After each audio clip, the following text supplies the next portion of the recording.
Good morning. I just want to say good morning to the Elbethel Church family and to everyone who is listening to our program this morning. We want to go ahead and start with a prayer. Let us bow our heads. Heavenly Father, Lord Jehovah, we come before you with our bowed heads just to give you the praise and the honor due unto you. Lord, we thank you. We thank you for all your kindred blessings. We thank you for your love you have shown upon us, O Father. Even during these trying times, O Father, sometimes we find it hard to seek you, to find you, O Father. But we just pray and ask that you guide us and hold us with your hand, O Lord. Because these are different circumstances in which we are dealing with, O Father. When we were so used to coming within this sanctuary, O Father, gathering together and serving and listening to your word, O Father. We understand, O Father, that circumstances that are over us, O Father, that we don't have the answers for, O Father, but you're showing us that, O Father, that even your son, when he taught on the banks, O Father, he didn't even need a building. He didn't need a building named Elbethel or anything, O Father. He taught in so many different places and drew so many unto his name. Oh, Father God, we just pray that you hold us by the hand and guide us in such that same manner, oh, Father, so that we can stay diligent to your word and your will, so that we can serve you from wherever we may be, oh, Father. All of this is a test of our devotion to you, oh, Father. We just pray that we can stay devoted to you, oh, Father. And we just pray that you give us the mindset and the spiritual guidance, oh, Father, to just hold on to your unchanging hand, oh, Father. Because we are aware that you see all things and you already have all things in your hands, oh Father. We love you, we praise you, and we magnify you. Oh Father God, we just call on you mightily this day and always. And in Jesus' name, we give you the glory and the praise for all things we do. As we all said, amen. This morning, I have the honor of introducing our speaker for today, which is Reverend Nicholas Harper. Reverend Nicholas Harper is a native of Sparta, Georgia. He grew up and attended schools in the Milledgeville area. And until then, he went off later to attend Savannah State University. And then following that, he attended Mercer University. Reverend Harper has a heart for the people and is very passionate about the good news about Christ. As a student of Pastor Clarence Rayford, he brings you great greetings from Second Beulah Baptist Church, located in Sparta, Georgia. Give me great honor and pride to present to you now our speaker for the day, Reverend Nicholas Harper.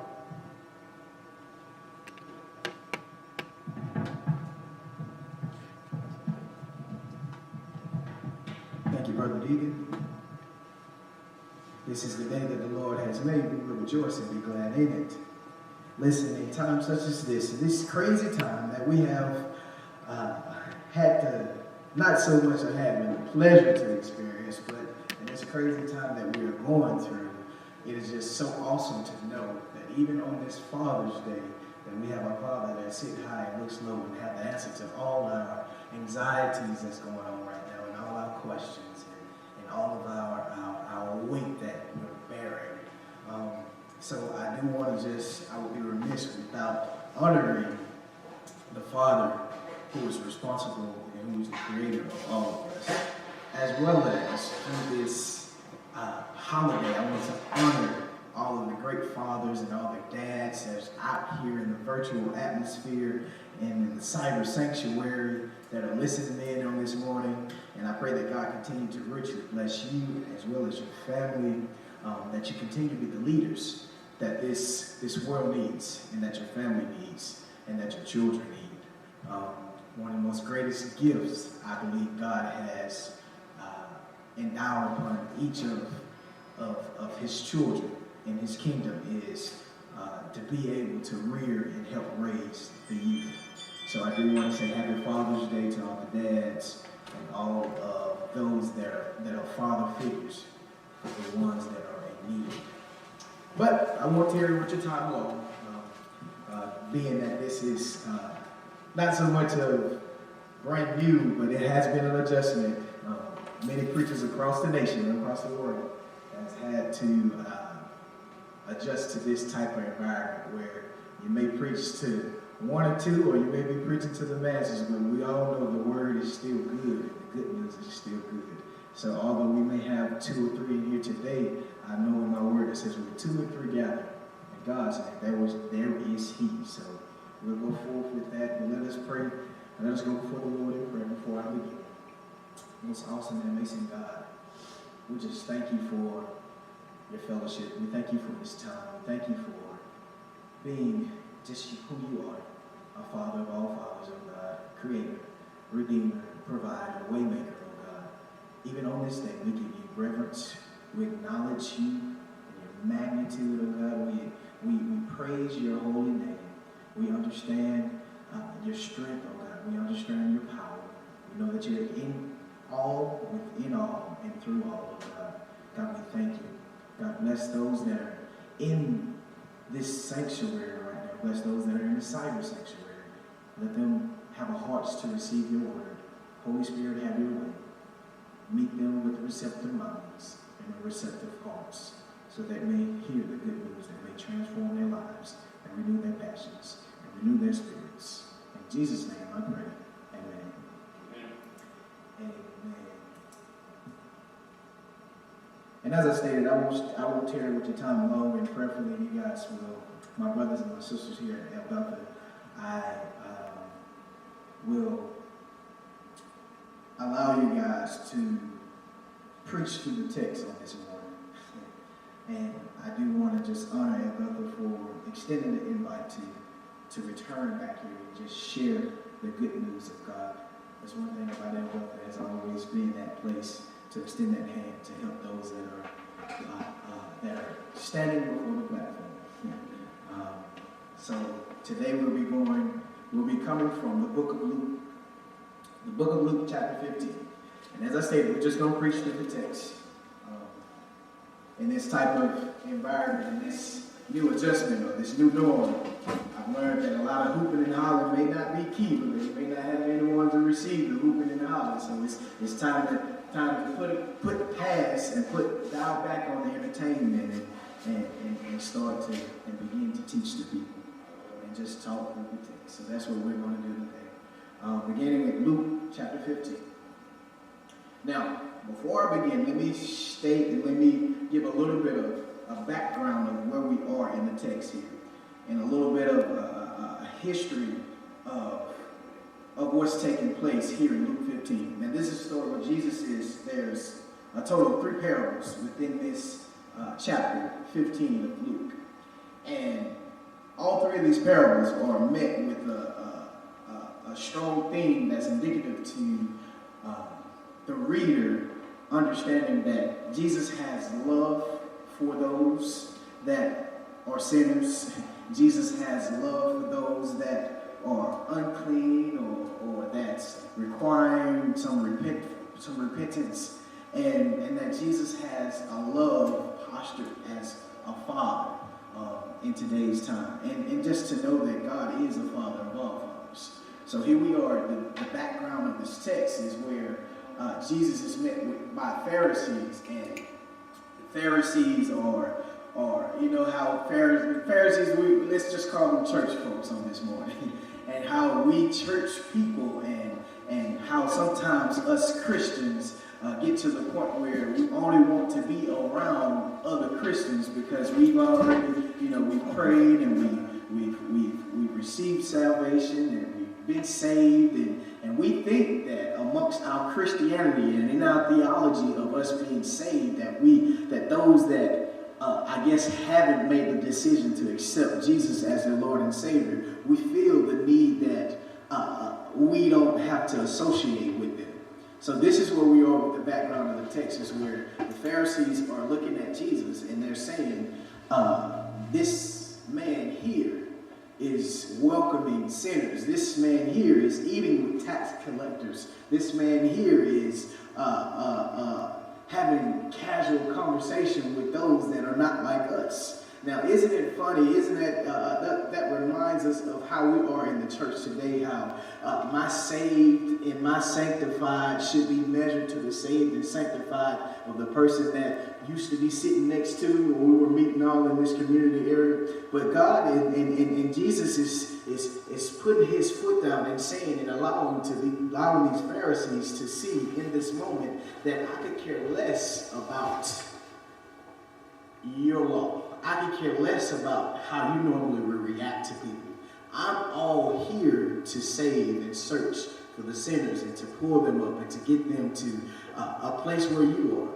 So here we are in the background where Jesus is speaking with the tax collectors, and he's speaking with the sinners, and these Pharisees are like, why are you talking to them? And then Jesus goes on to tell the first parable within the 3 parables of this chapter. And he speaks of a shepherd and his sheep, where this shepherd had 100 sheep, and where one sheep may have wandered off. And he begins in this parable saying that this shepherd, he noticed that one had wandered off, so he left the 99 just to go save the one.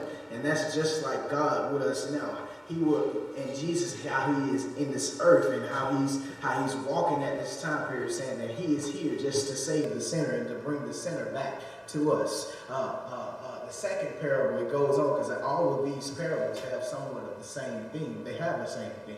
And Jesus goes on to further reiterate it, saying that, okay, if you don't get that illustration, what I told you about the shepherd and his sheep and his flock, and him leaving the 99 just to go save the one, then how about this?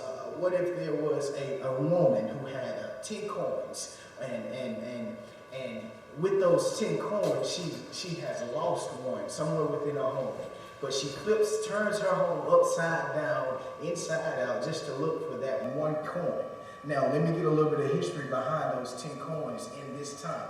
See, the Palestinian women were always gifted a total of 10 coins on their wedding day, which is a substantial amount of money, which is probably, it's like their dowry of what they would live on. So, of course, when she loses one, like anybody, a piece of that 10 coins, and she loses one, she's going to tear up some things just to find where that coin is. So Jesus is telling this parable, and he says, okay, isn't it right that if you were to lose 10 coins, and if you were to lose one coin, you will go and find that one so you can replace it and put it back to your wealth that you have? That's just how Jesus is, and that's just how God is with his children. If he's more rejoiceful of saving the one that is repentful and saving the one that wants to cry out to him for mercy than he is for the ones that are already righteous. So, and that's just a little background of the text in this chapter that we're on this morning. But what I really want to pinpoint and focus on is this last parable that Jesus begins to tell these Pharisees. This last parable, and many of us may know, my brothers and sisters, or may be familiar with the story of the prodigal son. And I don't think I even told y'all the title of this message here, so let me pin it there and just give y'all the title, because I know we're used to having some type of sub-context of how can we relate and remember this particular teachings that we're receiving in the morning, or whatever sermon that we're listening to. So I do want to title this as When a Father Shows Up. When a Father Shows Up. So back to verse 11 here. So we're at Luke 15, beginning at verse 11, where Jesus is beginning to tell the final parable in this whole chapter that will kind of urge us towards the understanding that Jesus has love for the sinner, that God has love for those who want to repent, and that he just have love for like a father should love his children. So this final parable that he's telling in chapter 15 it starts with, and I told you I'm just going to preach through the text here, and it starts with this. He said, a man had 2 sons. The younger son told his father, I want my share of your estate now, instead of waiting until you die. So his father agreed to divide his wealth between his sons. Now let's pin it here. Just a little bit of history again, because I believe in, like I said, teaching people a little bit. If we're going to read about it, let's go in a little bit of the teaching. It is commonly known in the Palestinian culture, even in this time period, that most fathers or most men, they begin to, they realize with their offsprings and with their kids, they know they have to divide things up, pending, when they leave this earth. So they divide their land up and they divide the estate up to their sons and to their children to make sure they're taken care of long after they're gone. That's just how some of us father in this common day does. When we acquire wealth and we acquire land and all that type of stuff, we want to always make sure that our kids are taken care of.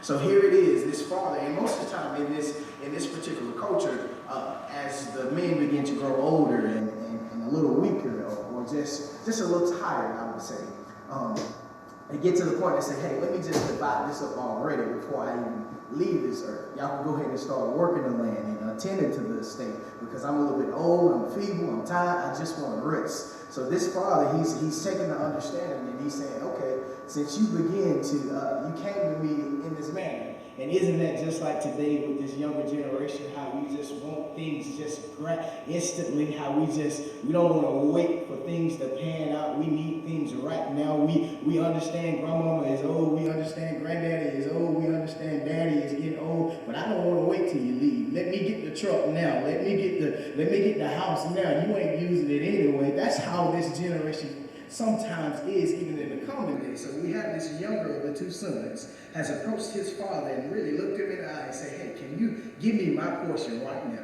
And him being the father that he is, which most fathers, and I think all fathers, and the father of father has so much love and compassion for their children, he approached him and he said, okay, since you asked, and because I love you, and because I have so much compassion for you, I'll definitely divide it up right now and give you what you asked for, right? So this younger son, he took his portion of the estate. This is just still the prodigal son story that we're all familiar with. He took his portion of the estate. And what goes on with this parable as we continue reading, the father already knows that maybe he won't do right by it, maybe he will. But because I have compassion, and because I love my child, and because he's one of the greatest gifts to me, I'm going to go ahead and give him what he has required. So the son, a couple days after the father had divided up and given him his portion, the son goes on to gather up his things because he got a little money in his pocket. Kind of like how people are today, and I'm going to be honest with you. How when I get a little money in my pocket, I get a little happy. You get a little bit more confidence. You feel like, okay, yeah, I may not. You gave me the money, but guess what? I can do it on my own now because my pocket is a little full. So this son, he's gathered up his estate, got a little money in his pocket. So he decides that he's going to go off and move away into this foreign country, and we're going to continue to read here. A few days later, this younger son packed up all his belongings and took a trip to a distant land.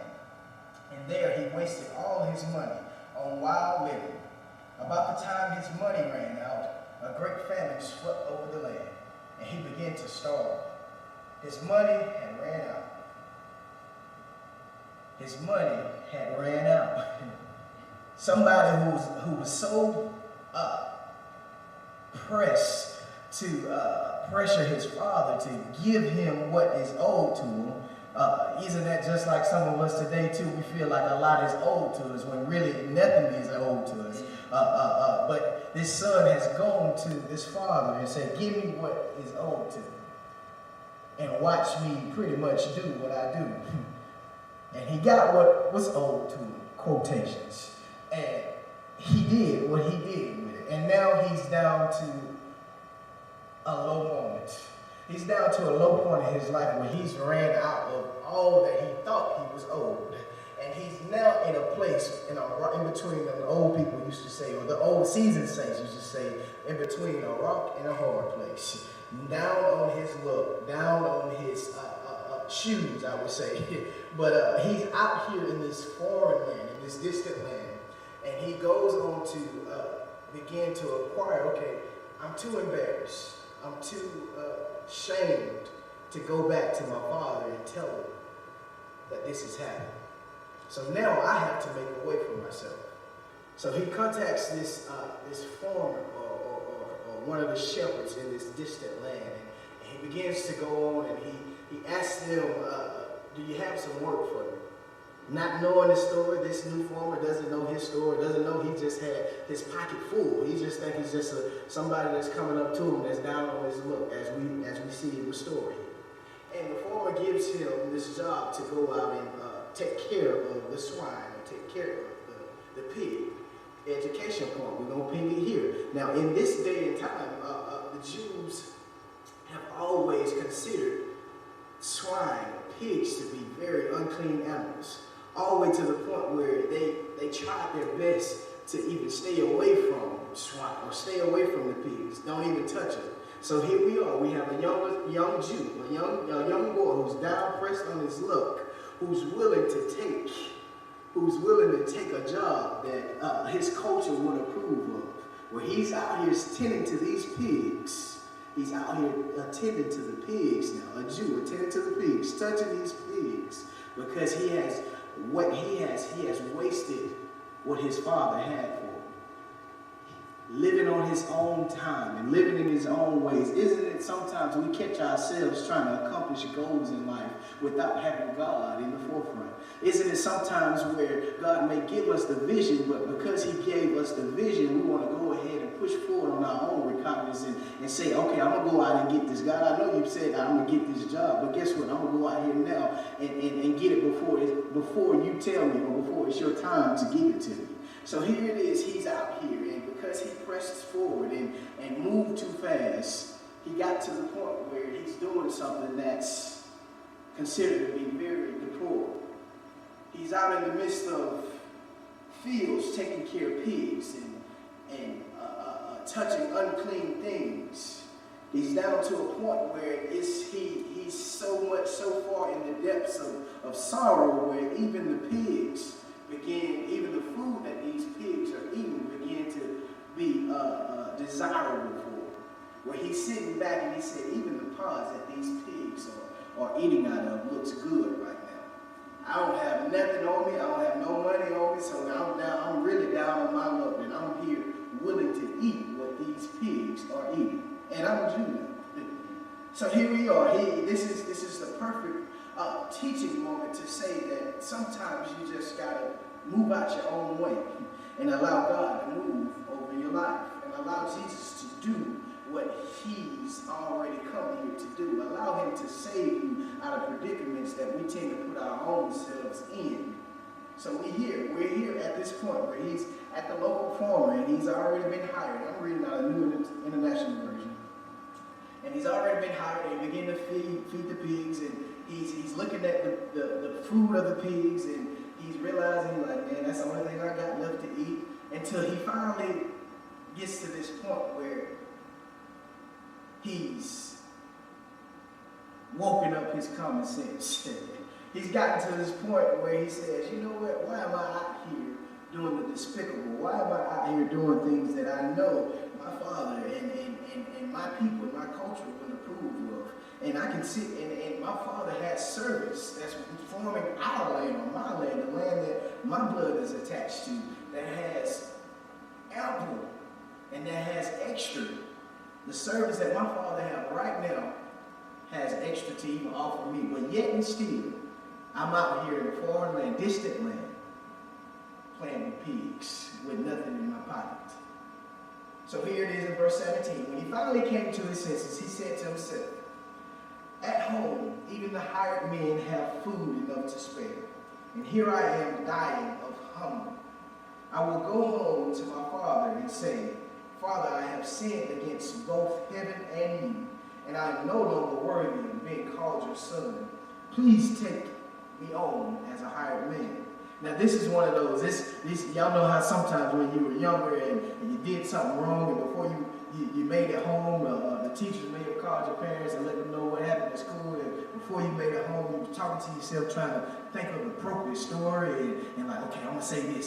So this is the moment where the young son is like, okay, now that I'm down on my luck, it took me falling all the way on my face to realize and to have some common sense that, you know what, my father has always been there for me, and my father has the means to still support me. So I had to get down on my luck for me to finally realize that I always needed my father, that I always needed my family. So here I am. Let me conjure up let me get my confidence up. Okay, this is what I'm gonna say to my dad. Okay, Dad. So I can picture this scene happening now where he's walking around and he's gonna be like, okay, I'm gonna meet him. I'm gonna say, Dad, I'm unworthy. I'm sorry. I realized that I shouldn't have asked for my inheritance so early, and I'm not even worthy to be your son anymore. So can you just hire me as a servant so I can be amongst the servant? And at least they have extra and enough right now. They have more than I have right now. So he's going through his mind trying to think of the game plan to present to his father.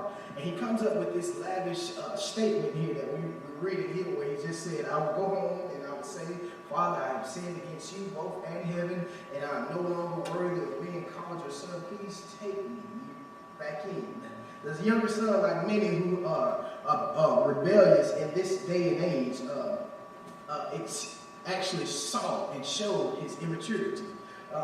Showed that how we want to be free and live on our own means and live pleasing to our own self, but not knowing that because of that and because we choose to live like that, the sorrow and the tragedy that causes us to go through because we chose that lifestyle.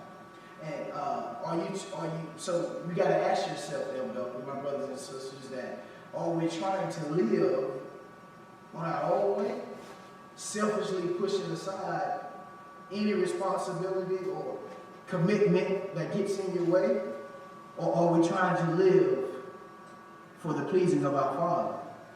Are we trying to live to honor where we come from? Are we trying to live to show reverence to the one that has always held us and protected us and kept us and molded us and catapulted us to where we stand today? So that's what we should ask ourselves. And even in this time, in this despicable moment that we're living in, a whole pandemic, we got to ask ourselves and dial back, okay, and what am I doing right now that's pleasing to the Father? Although you may not have some may not have a physical father, some may not have a good relationship with their father, some may be desiring to be that good father, but you have to ask yourself before you even bless with all of those, or before you even tap into the physical father that's in the worldly aspect right now, you got to ask yourself, am I doing things pleasing to the Father of fathers?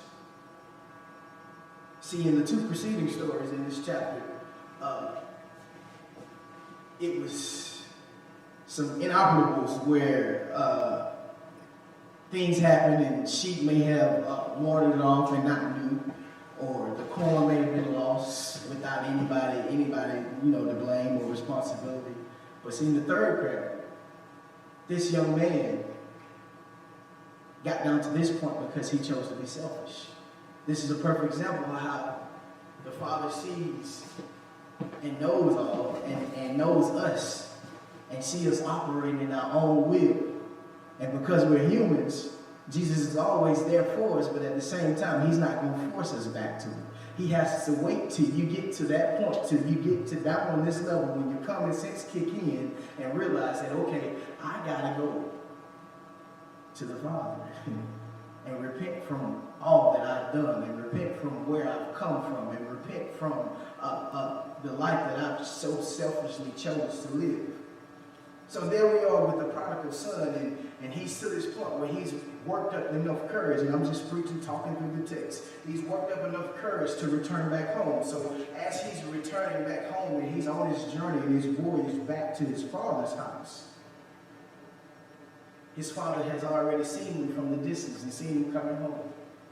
And just as I stated earlier on when I first stood up, that God rejoices in the one that was lost, and the one that was and the one that's a sinner that's finally coming to him for mercy. So the father has seen his boy come back home from a far distance, and he gets immediately happy and joyful, because he knows that his son has gone off and participated in wildlife living, and that he may have squandered off all of his estate, or maybe just because he just missed his boy. But he sees his son coming from afar, and this is the perfect symbolism of how God, even in our mess, and even in the midst of what we're going through, God is always there, the Father that's seeing us and watching us do what we do.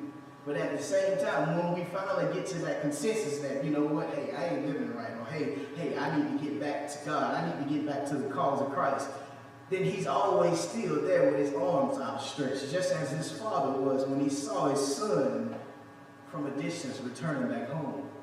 This father then begins to go on and meets. He doesn't even wait till the son to make it back to the property. He jumps out and runs towards him and just holds him in his arms with the compassion and all love that our father should have.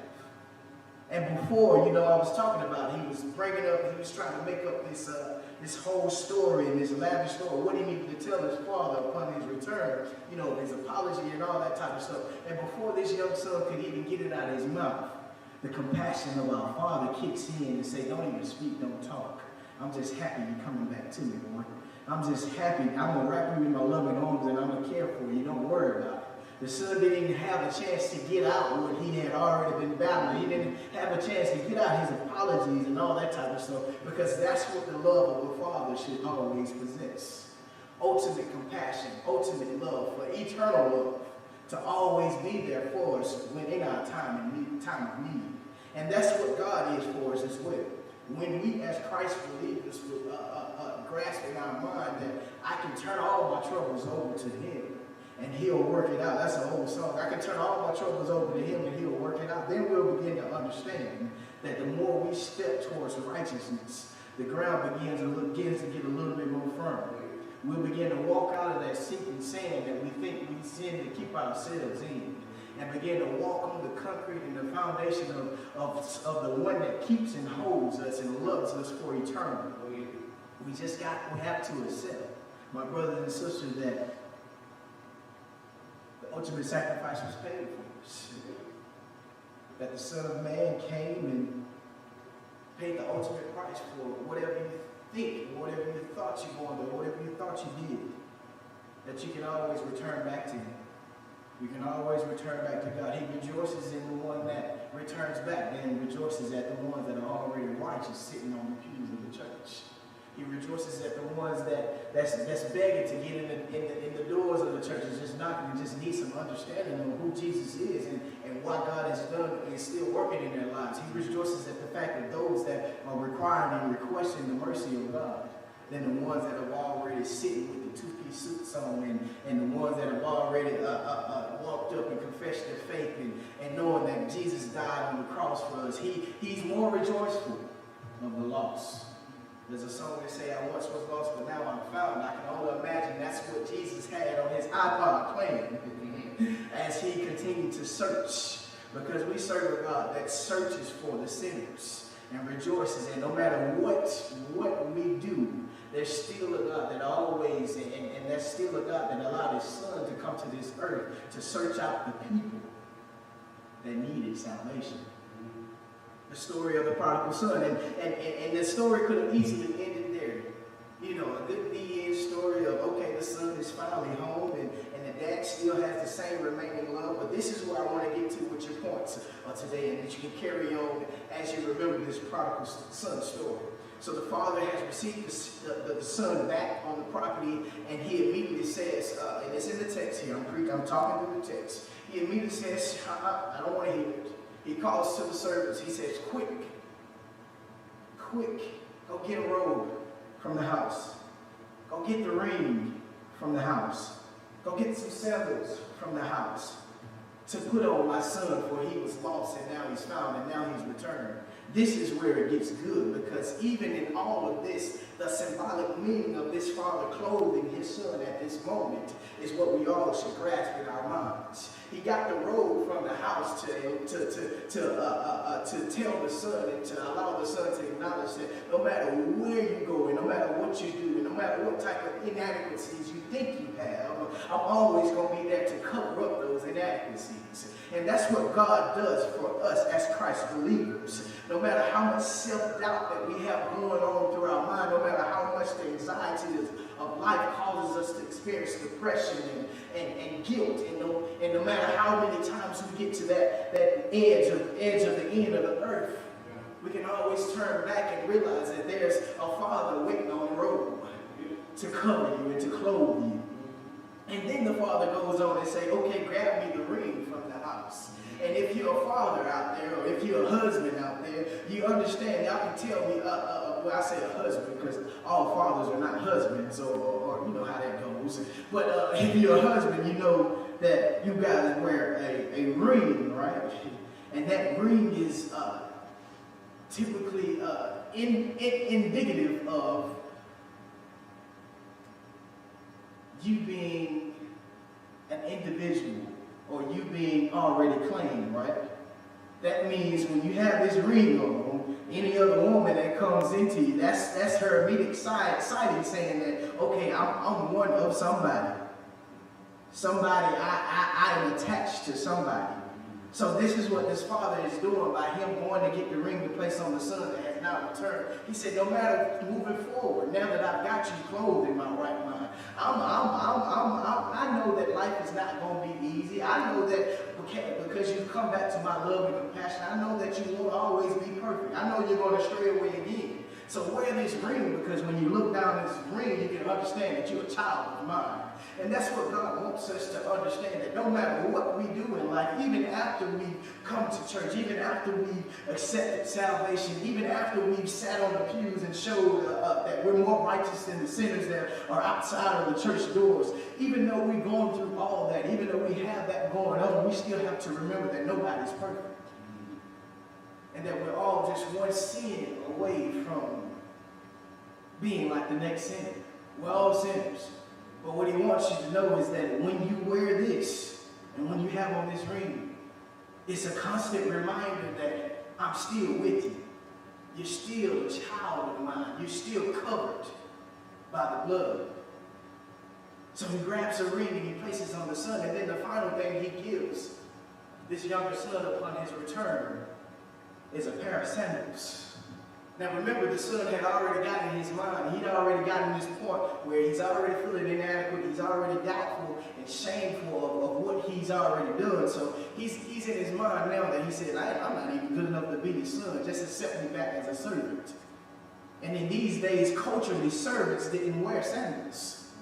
So what the father did by giving him the sandals is that although you think you're inadequate, although you have so much doubt going on, although you think you have a servant mindset, you're still a child of mine. So here are some sandals to keep your mind off of thinking that you're lesser than. Because when you're with the Father, that's it right there. When you're with the Father, you can always know that you're covered and kept.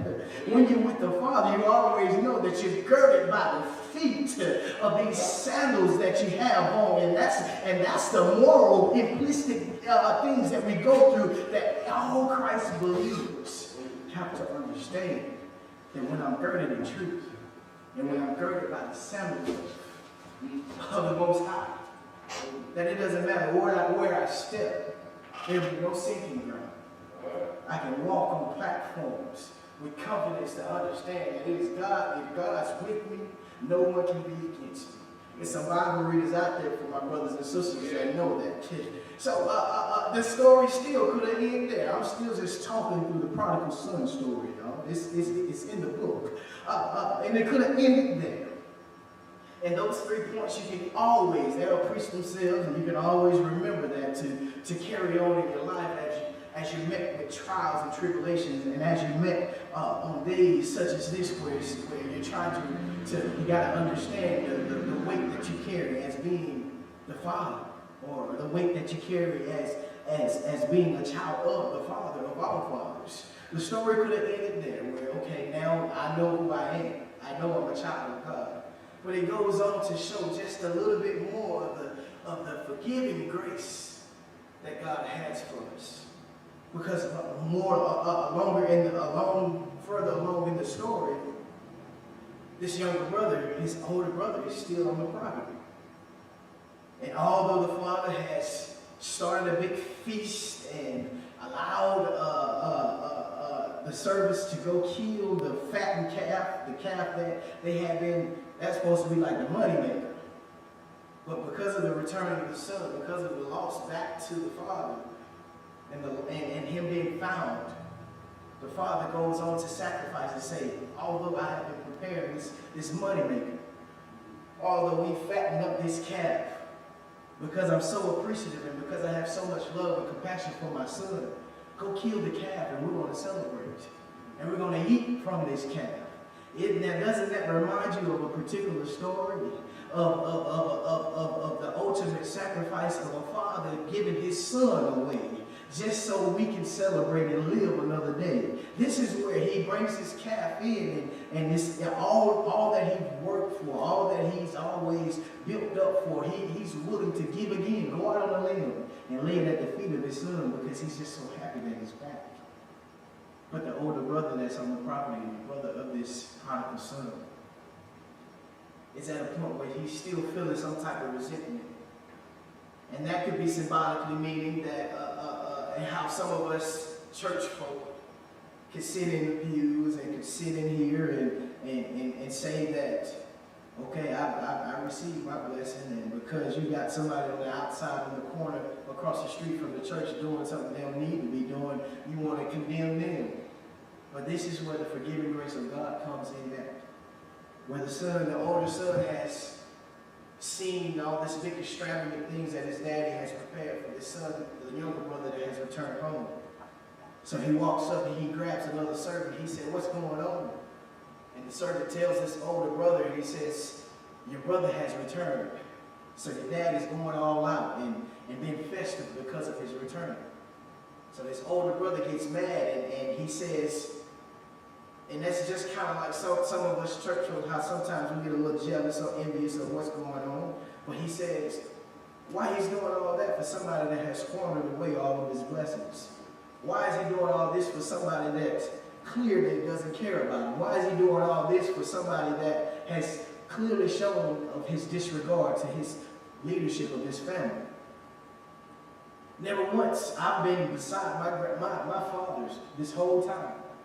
I've been helping him with the land. I've been working with him. I've been respecting him, and I've been doing all that he asks.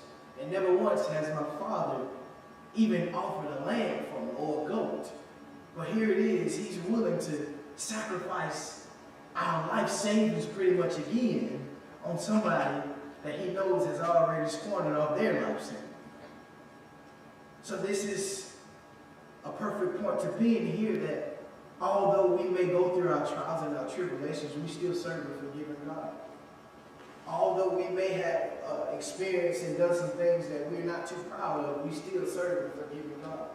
Just as his father was able to forgive this son on his return home, the father began to then solicit the older brother to forgive, because the older brother had a lot of resentment in his heart and a lot of bitterness, where it was causing him a hard time to forgive what his brother had done, by putting him in a hard place. But the father just rest assured to the older brother that, hey, listen, you're good. You've already been by my side. You've already shown yourself approved. You've already gotten to the point where everything that's left here will be yours. And I don't have to worry about it. But I'm more rejoiceful at my son that has now returned home. Just as I said earlier, where this whole theme of this chapter is to be rejoiceful of the one sinner and rejoiceful of the one that requires repentance. So he's at the point and he tells the older brother that, come on in and enjoy the festivities because you're good. I just want to encourage my younger son that just came home, that he always had somewhere to come home to. And even now that he's home, he's still got even great things at the home waiting on him. I just want him to know that I am his father. I have his best interest at heart. And this is where we can get a life lesson from this prodigal son from all different realms of this story. From the love and compassion of the father who was able to accept the younger son back, from the mistakes that we as Christ believers sometimes make, that we don't want to call out as sin, or we don't want to call out wrongdoings or anything, but from the mistakes of this prodigal son made by being to the point where he were wasteful. All the way to the point where we finally have to realize, okay, after we've suffered enough, after we've gone through so much sorrow, our common sense will finally kick in and say, you know what, I need to run back to the one that matters. Then all the way down to even when we go back to the one that that matters, the great celebration of the great reward of returning back home, the great mercy and grace that God provides each and every one of us. And to the latter part in this end, where even when we accept the sinner and we allow the son to come back home and the compassion is filled and the love has been accomplished and encouragement has happened, we still have to harden our hearts and offer that same forgiveness that Jesus had, that same forgiveness that God has for us, the same forgiveness that this Father has for us, in order for us to accomplish the work of the kingdom. Because if you know, like I know, being a blood Christ believer, the only ultimate goal is the work of the kingdom and the build-up of our fellow brothers and sisters. So I want to wrap this all up and get into your minds, Elbethel, is that, and those that are in the cyber sanctuary, is that Jesus seeks out the lost and rejoices when they are found, or when they come to him for mercy.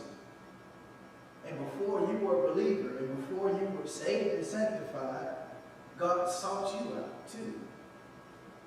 His love is still seeking those that need him. We may be able to understand that a God who will forgive us for our sins and a God who would save us from the miry clay. We may be able to understand that, but to further understand a God who tenderly searches for his sinners and then willfully forgives them, that must be someone that possesses an extraordinary love. The same type of love that prompted Jesus to walk this earth.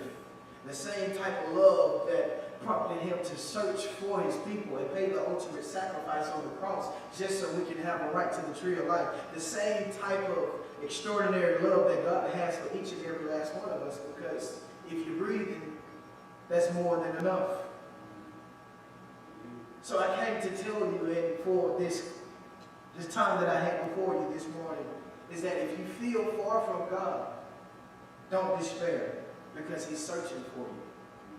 Don't despair, because the Father of all fathers is waiting with his robe and his ring and the sandals to put on your feet. I'm reminded of a story, and I always like to close as across the field here of narratives where there was a story of this young girl, and she was going to school and she had problems with the bully, and they were picking on her, and then it escalated to they were fighting. The young girl did everything she could as far as telling the teachers, as far as telling administrators, as far as telling her mom, then telling her dad. But she did everything she thought she could, but the bully would never stop. She kept going on to school and kept persevering through all of this heartache and all this sorrow, until one day she finally had enough. One day she had gotten into a fight and rode home on the bus with her head down and confidence shook and self-esteem gone. And she began, when she got home, she walked in the house and she had made up in her mind that tomorrow will be the day. Tomorrow is going to be the day that I'm going to stand up to this bully. So she began to lay her school clothes out for the next day, and as she was laying the school clothes out for the next day, she began, and this is where I get a little youthful to my cyber sanctuary people.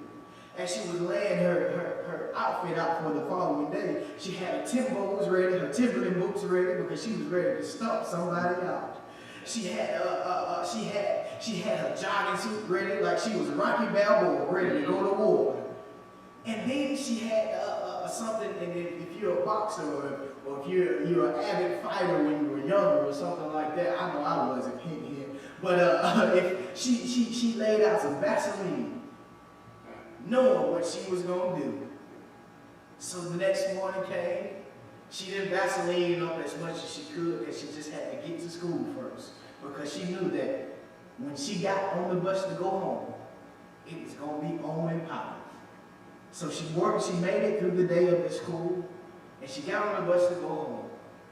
And while she was on the bus, she was lathering up with her Vaseline that she pulled from her backpack, and she was putting it all on her face and on her hands because she was ready to go to work. She had strung her Timbos up, her Timberland boots up, and she was ready to give that bully what was due to her. So when the bus pulled up to a driveway or to the stop where most of her kids in her neighborhood got off of, where the bully was supposed to get off too, she said, "Come on out, come on off this bus. I'm ready." She got off the bus and her back was turned towards any of the neighborhood. So she's waiting on the bully to get down on the steps of the bus. She's ready. She got her dukes up and she's ready to fight. The bully gets down to the last step of the bus. And not knowing, she's thinking that she's had so much intimidation on him that the bully immediately, as soon as he stepped foot off, he begins to run in the other direction now. Somebody that has beat up on her, somebody that has ridiculed her for days and weeks and all of that, saw her standing there. It's little old bitty Bo Peep. That's what I'm going to call her, Bo Peep. And she's waiting for him to give what is due to him. But he sees her and he takes off running in the other direction.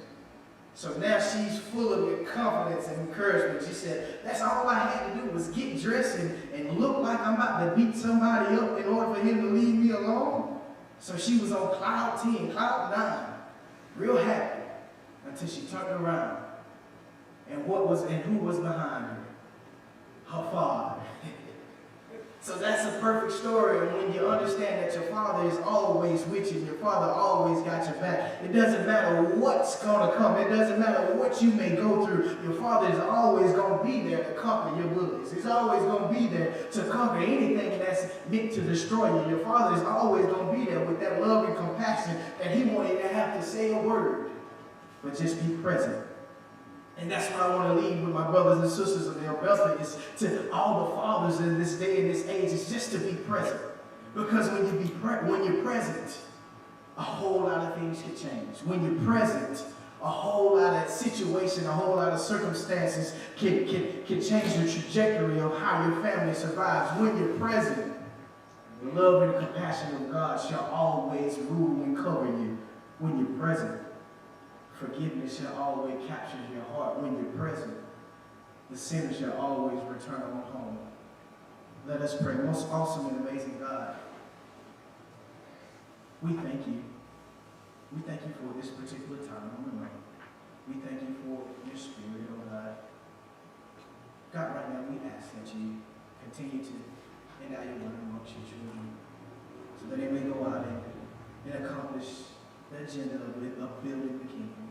But most importantly, God, that they lean on you and begin to trust in you, Lord God.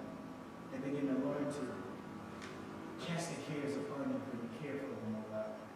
God, right now, we ask that you just wrap them in your loving arms. Allow the word that was spoken today to carry them on and keep them holy. Allow them to understand that there's love in knowing who you are. There's trust and compassion in knowing what your son did for us. And there's hope that you're always going to be the Father of all fathers. And God, right now, for those that may not have that relationship for you, let them petition and let them pray this prayer here.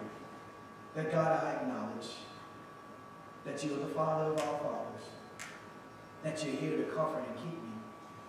But God, right now, I need you. Right now, God, I need your son. I understand the sacrifice he paid for me. But I need your repentance. I need your forgiveness. And God, if they prayed that prayer, God, we ask that you just reach out and that they begin to endow themselves in you by understanding your word and by loving you. God, we thank you for what you've done in the past, what you're doing currently, and what you're going to do in the future. It is in all these things we give you glory, we give you honor, we give you praise. In Jesus' name we pray. Amen. Elbethel, my brothers and my sisters, this has been a pleasure. Go in peace and go in love.